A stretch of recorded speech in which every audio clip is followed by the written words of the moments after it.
तो अब हम देखते हैं हेडिंग टैग। हेडिंग टैग क्या है और ये कितनी किस्म की होती हैं। तो सबसे पहले मैं जल्दी से यहाँ से ये टेक्स्ट को हटा देता हूँ।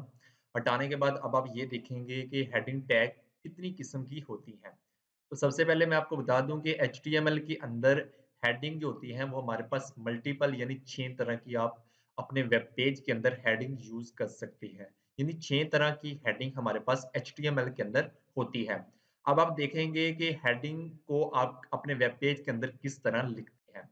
तो सबसे पहले आपने यहाँ पे लेसन और यहाँ पे जो भी आपने हेडिंग यूज़ करनी है वो आपने यहाँ पे उसका नेम लिखना है। यानी यहाँ पे मैं H1 यूज़ करने वाला हूँ तो मैं H1 लिखूँगा और इस हेडिंग को यहाँ पे क्लोज़ कर दूँगा।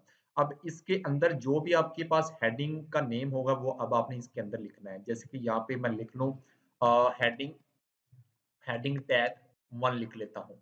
और इसी तरह हमारे पास एक और हेडिंग होती है H2। H2 जैसे ही मैं लिखूँगा तो यहाँ पे अब आप इसको क्लोज़ करें और इसके अंदर अपना जो भी हेडिंग है, वो इसके अंदर लिख लें।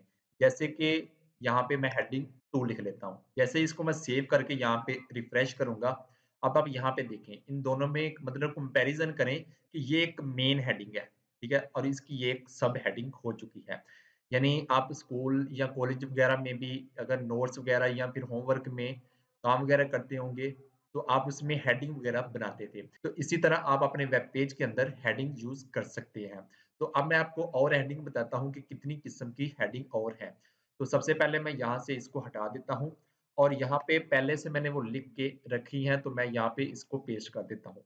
तो हमारे पास जो हेडिंग है वो 6 तरह की होती हैं। नेम उनके वही हैं H1, H2, H3, H4 और H6 तक हमारे पास हेडिंग होती है। तो अब आप हमारे पास क्वेश्चन ये आता है कि सबसे ज़्यादा वैल्यू इन हेडिंग में सबसे ज़्यादा हेडिंग जो मेन हेडिंग होगी वो कौन-सी हेडिंग होगी? वो हमारे पास होगी H1। H1 हमारे पास एक मेन हेडिंग होगी। ये जो बाकी H2 से H6 तक है ये H1 की एक सब हेडिंग हमारे पास हो चुकी हैं।